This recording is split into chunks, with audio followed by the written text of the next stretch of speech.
Baik, kita lanjutkan ya. Sebelumnya videonya terputus karena memang koneksinya kurang baik. Oke, jadi saya lanjutkan untuk kategori pangan. Di sini kita masuk ke kategori pertama, yaitu kategori untuk produk-produk susu dan analognya, kecuali kategori yang termasuk dalam kategori 2, yaitu kategori lemak, minyak, dan emulsi minyak. Di sini untuk kategori 1 dijelaskan bahwa susu merupakan cairan dari ambing sapi, kerbau, kuda, kambing, domba, dan hewan ternak penghasil susu lainnya, baik segar maupun yang telah melalui proses pemanasan, baik itu melalui proses pasteurisasi atau sterilisasi. Salah satu contoh proses sterilisasi yang banyak kita temui pada produk-produk susu yang ada di pasaran yaitu proses ultra high temperature atau UHT. Jadi produknya biasanya kita sebut dengan susu UHT. Nah, kemudian di sini dikatakan bahwa pada kategori ini tidak termasuk produk susu formula dari kategori 13.1 dan 13.3 karena pada kategori 13 kalau tidak salah di situ adalah pangan olahan untuk keperluan gizi khusus. Salah satunya adalah kelompok bayi. Nanti ada juga untuk kelompok dewasa dan sebagainya. Nah, di sini adalah kategori pangan 1, kemudian subkategorinya itu ada 8 dan beserta sub-sub kategori pangannya. Jadi untuk kategori 1 itu ada 8 subkategori. Yang pertama yaitu produk susu cair dan produk susu. Kemudian susu fermentasi dan produk susu hasil koagulasi enzim renin. Untuk kategori subkategori 3 yaitu susu kental dan analognya. 1.4 krim dan sejenisnya. 1.5 susu bubuk dan krim bubuk serta bubuk analog. Yang keenam keju dan analognya. Yang ketujuh makanan pencuci mulut berbahan dasar 1.8 misalnya puding, yogurt berperisah, atau yogurt dengan buah. Jadi pada kategori pangan 1 yang mengatur tentang susu dan produk olahannya itu dibagi lagi menjadi 8 subkategori. Baik itu susu cair, susu kental, krim, susu bubuk, keju, dan sebagainya. Dan di subkategori pangan ini juga lebih detail dijelaskan. Contohnya di sini susu fermentasi, yaitu susu fermentasi dan susu yang digumpalkan dengan rennet. Kemudian untuk krim dan sejenisnya, ada yang krim dengan melalui proses pasteurisasi, kemudian ada krim yang disterilkan secara UHT, ada juga krim yang digumpalkan, dan terakhir ada krim analog. Nah, seperti itu. Kemudian di kelompok 6 ada keju yang proses pengolahannya tanpa pemeraman, ada yang dengan melalui proses pemeraman, kemudian keju W, keju olahan, analog keju, dan keju protein W. Nah, untuk kalian nanti lebih detailnya seperti apa, kalian bisa baca perbedaannya ada di mana sih antara sub-sub kategori itu tadi, seperti itu. Nah, kemudian kita masuk ke kategori 2, yaitu lemak, minyak, dan emulsi minyak. Di sini, kategori 2 merupakan produk pangan berbasis lemak yang diperoleh dari tanaman atau nabati dan hewani yang diperoleh dari hewan atau hasil laut dan produk campurannya. Di situ di gambar saya tampilkan beberapa minyak yang diperoleh dari bahan nabati, contohnya minyak jagung, minyak kelapa sawit, minyak kelapa, minyak biji matahari, dan lain-lain. Kemudian ada juga mentega, kemudian ada minyak ikan, yaitu minyak yang diperoleh dari bahan hewani, yaitu ikan. Nah, di sini ada tabel kategori pangannya. Untuk subkategori pangan nomor 2 itu ada 2, yaitu lemak dan minyak yang tidak mengandung air, dan emulsi lemak, terutama tipe emulsi air dalam minyak.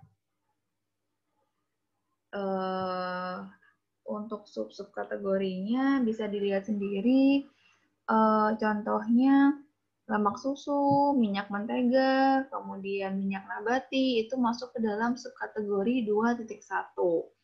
Kemudian seperti mentega, lemak oles, kemudian lemak oles dari lemak susu dan campurannya itu dia masuk ke dalam subkategori pangan 2.2. Nah, selanjutnya untuk kategori 3 yaitu es untuk dimakan atau edible ice. Kategori ini mencakup pangan beku, pencuci mulut berbasis air, manis, dan pangan beku lain, misalnya sorbet buah, es ala Itali, dan es berperisa. Jadi golongan es itu masuk ke dalam kategori 3. Nah, tetapi di sini dikatakan bahwa kategori ini tidak termasuk makanan beku pencuci mulut yang unsur utamanya berbasis susu. Kenapa tidak termasuk? Karena dia sudah masuk ke dalam kategori produk olahan susu pada subkategori 1.7. Dijelaskan lagi bahwa penggunaan susu pada kategori ini hanya sebagai penambah rasa, bukan sebagai bahan baku.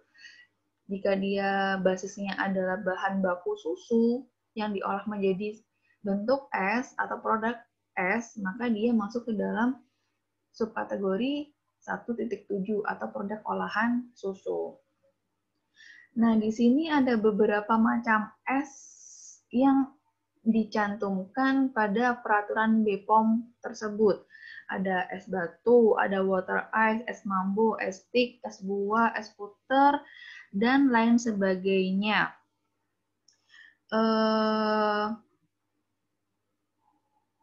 Jadi nanti kalian bisa baca, kalian pahami, dan kalian bayangkan penamaan produk yang biasanya kalian sebutkan, kalian gunakan sehari-hari itu apakah sudah sesuai dengan yang ditetapkan oleh peraturan BPOM.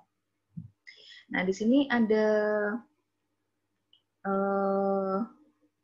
contohnya serbet, yaitu produk beku yang dibuat dari campuran air, sari buah atau sayur, dan atau bubur buah atau sayur, gula, dan susu, atau produk susu dengan atau tanpa bahan pangan lain melalui proses pembekuan sambil diaduk atau diputar sehingga memiliki tekstur seperti es krim, di mana kadar protein susunya itu berkisar antara 0,3 hingga 1%.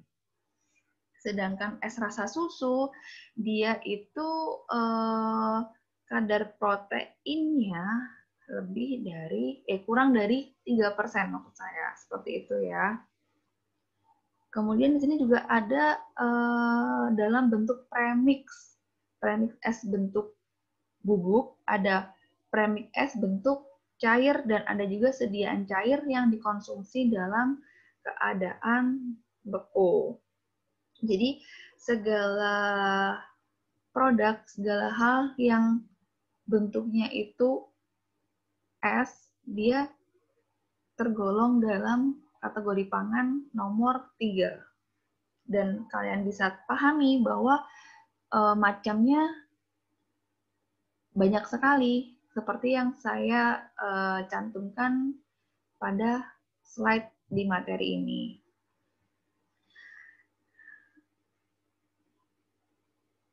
Kemudian kategori 4 yaitu kategori buah dan sayur yang termasuk di dalamnya adalah jamur, umbi, polong-polongan kacang kedelai, dan lidah buaya, rumput laut, kacang panjang, dan maksud saya kacang dan biji-bijian. Nah, ini adalah beberapa contoh produk olahan buah dan sayur. Nah, kita lihat pada tabel bahwa untuk buah dan sayur di sini juga dikelompokkan menjadi dua subkategori, yaitu subkategori buah dan subkategori sayur. Nah, di sini ya. Dan di mana setiap subkategori itu dibagi lagi menjadi subkategori pangan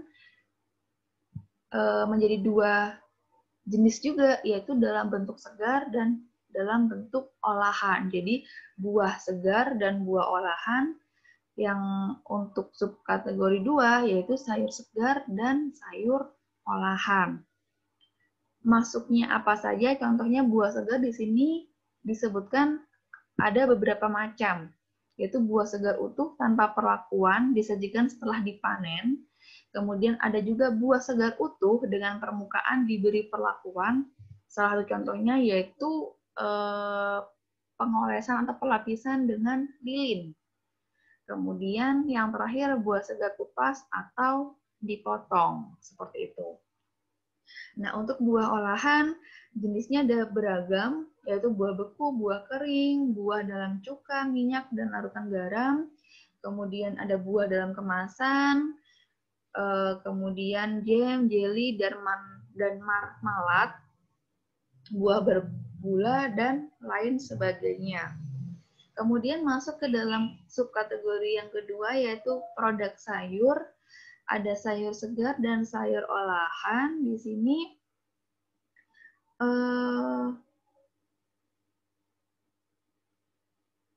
ada beberapa macam. Contohnya di sayur segar itu sayur yang tidak mengalami perlakuan, sayur yang telah diberi perlakuan. Dan yang terakhir sayur yang dikupas, dipotong, atau dirajang. Atau istilahnya sayur yang diproses secara minimal. Kemudian ada sayur olahan. Ada sayur beku, sayur kering, kemudian sayur dalam larutan cuka, minyak, garam, dan sebagainya. Kemudian ada juga sayur dalam botol, kemudian puree atau produk oles sayur, dan yang terakhir adalah bahan baku dan bubur sayur. Seperti itu. Tapi di situ dikatakan bahwa kategori itu tidak termasuk produk dari kategori 4.2.2.5. Kita masuk ke kategori 5. Kategori ini meliputi semua produk kakao dan coklat, produk kembang gula atau confectionery yang mengandung atau tidak mengandung produk kakao. Kemudian produk permen karet dan dekorasi serta icing atau produk pangan lain yang menghasilkan kombinasi produk dari subkategori yang ada. Jadi pada kategori 5 ini diatur tentang produk confectionery, permen, baik itu mengandung coklat atau tidak, dan produk olahan kakao. Nah, ini untuk subkategori pangan nomor 5, ada 4, yaitu produk kakao dan coklat, termasuk produk pengganti coklat, kemudian kembang gula, permen, yang meliputi kembang gula keras dan lunak, permen keras dan lunak, nougat, dan lain-lain. Nah, untuk produk confectionery ini nanti untuk lebih detailnya kalian mungkin akan disampaikan pada mata kuliah pada semester lanjutnya. Mungkin di mata kuliah pangan berbasis karbohidrat, seperti itu. Kemudian 5.3, kembang gula, karet, kembang gula, dan permen karet. Kemudian yang terakhir, dekorasi untuk bakery, topping non-buah, dan saus manis. Untuk kategori yang keenam, yaitu produk serealia dan turunannya. Di situ dikatakan bahwa kategori ini meliputi berbagai bentuk serealia dan produk berbasis serealia yang belum diolah maupun yang sudah diolah. Di sini saya contohkan ada nasi instan, bubur instan, dan lain-lain. Nah, untuk subkategori pangannya itu terdapat 8 subkategori pangan. Yang pertama yaitu biji-bijian utuh, patahan, atau serpihan termasuk beras. Untuk kategori 2 itu tepung dan pati, subkategori 3 serealia untuk sarapan termasuk juga roll oats, yang keempat pasta mie serta produk sejenisnya. Yang kelima, makanan pencuci mulut berbasis serealia dan pati, misalnya puding nasi, puding tapioka, dan lain-lain. Kemudian untuk subkategori 6 itu adalah tepung untuk adonan, misalnya untuk melapisi permukaan ikan dan daging. Yang subkategori 7 adalah produk olahan beras, dan yang terakhir adalah produk-produk kedelai. Seperti itu. Nah, di sini ada produk yang digolongkan pada kategori pangan nomor 7. Kategori ini termasuk kategori roti dan produk bakery tawar dari kategori 7.1. Dan untuk produk bakery istimewa yang rasanya itu manis, asin, maupun gurih masuk pada kategori 7.2. Nah, di sini untuk 7.1 roti dan produk bakery tawar dan premix. Dan yang kedua adalah produk bakery istimewa yang memiliki rasa manis, asin, atau gurih. Untuk sub-kategori pada kategori 7.1 itu contohnya adalah roti, cracker, produk bakery tawar, kemudian produk serupa roti dan bun kukus, serta premix. Kemudian untuk produk bakery istimewa, contohnya cake, cookies, pie, kemudian donat. Adapun juga premix untuk produk bakery istimewa, misalnya cake dan paneko. Kemudian untuk kategori 8, yaitu kategori daging dan produk daging, termasuk daging unggas dan daging hewan buruan. Nah, ternyata daging hewan buruan itu juga diatur dalam peraturan ini. Disebutkan bahwa daging hewan buruan adalah daging yang berasal dari hewan liar dipotong dengan tata cara yang benar. Jadi walaupun dia diperoleh dari berburu hewan liar, dia harus dipotong dengan cara yang baik dan benar. Nah, kemudian untuk subkategori pangan nomor 8 ada 4, yaitu daging, produk olahan daging dalam bentuk utuh atau potongan, kemudian yang nomor 3 adalah produk-produk olahan daging, dan yang terakhir adalah selongsong sosis. Lanjut ke kategori 9, yaitu ikan dan produk perikanan, termasuk moluska, krustae, dan echinodermata. Hasil perikanan meliputi biota perairan bertulang belakang, biota perairan tidak bertulang belakang termasuk ubur-ubur, moluska yang contohnya seperti kerang-kerangan, bekicot, siput laut, cumi-cumi, gurita, dan sotong. Kemudian krustae contohnya seperti udang, kepiting, lobster rajungan, undur-undur laut. Selanjutnya Echinodermata, yaitu contohnya seperti bulu babi, teripang, atau ketimun laut. Amfibi dan reptil serta produk olahannya. Nah, di sini untuk reptil dan amfibi itu hanya jenis-jenis tertentu untuk tujuan konsumsi manusia. Produk perikanan dapat diberi perlakuan pelapisan seperti lapisan es dan pelumuran dengan rempah-rempah sebelum dia dipasarkan.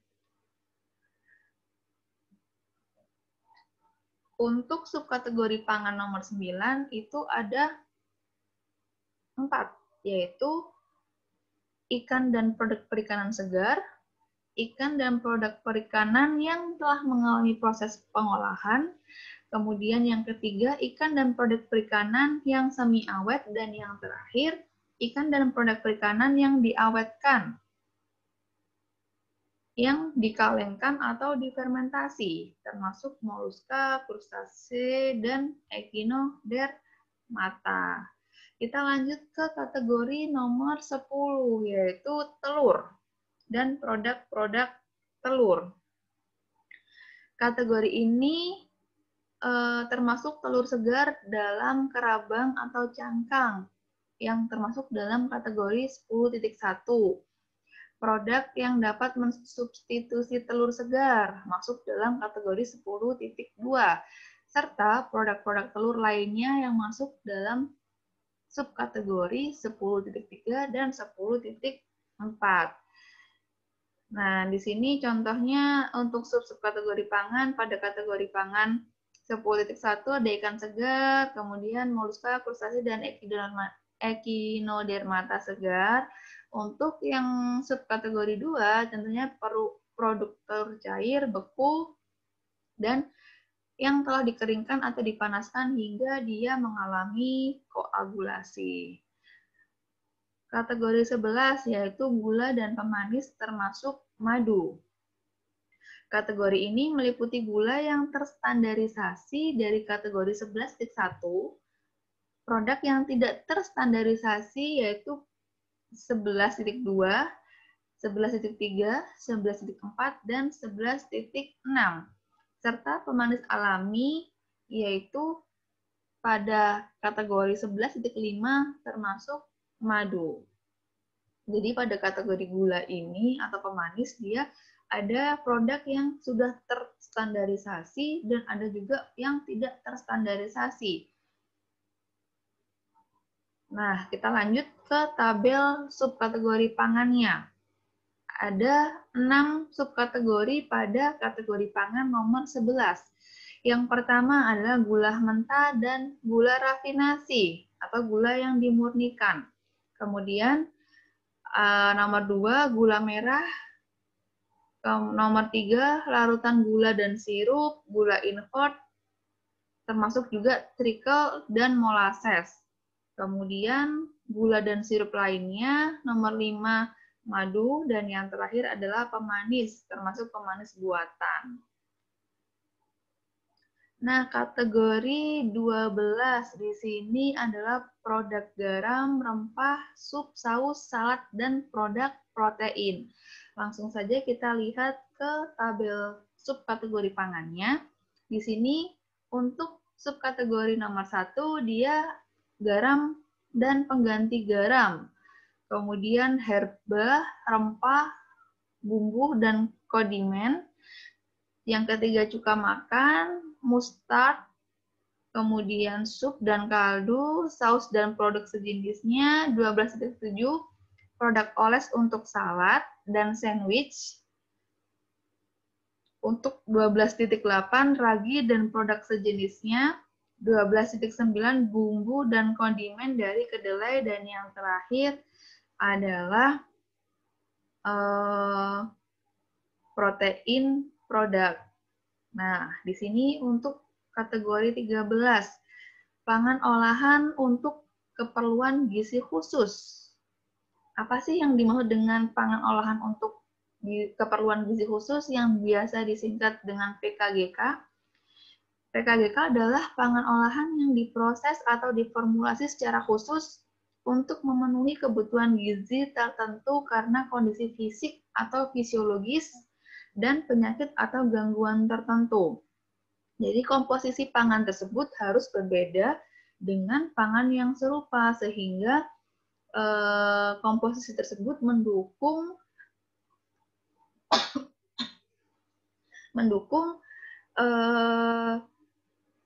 gizi atau keperluan gizi khusus yang memang dikehendaki seperti itu. Nah, contoh dari PKGK ini ada dua, yaitu pangan diet khusus atau PDK dan pangan keperluan medis khusus. Nah, di sini untuk PDK itu ada yang bayi dan anak, dan juga untuk kelompok dewasa. Untuk kategori 13 itu dibagi menjadi sub kategori sebanyak 5, yaitu formula bayi, formula lanjutan, dan formula pertumbuhan, serta formulasi bayi untuk keperluan medis khusus. Yang kedua, makanan untuk bayi dan anak dalam masa pertumbuhan. Yang ketiga, pangan olahan untuk keperluan medis khusus untuk dewasa. Yang keempat, pangan olahan diet untuk kontrol berat badan. Dan yang terakhir, pangan olahan diet khusus yang tidak termasuk produk dari kategori 13.1 hingga 13.4. Jadi susu formula itu kenapa tidak dimasukkan ke dalam kategori 1, yaitu susu dan produk olahannya, karena susu formula itu mempunyai tujuan khusus atau keperluan gizi khusus untuk bayi, sehingga dia masuk ke dalam kategori pangan nomor 13. Selanjutnya,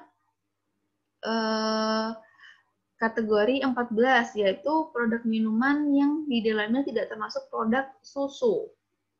Di sini dibagi menjadi dua, yaitu minuman ringan tidak beralkohol dan minuman beralkohol, termasuk minuman serupa yang rendah alkohol.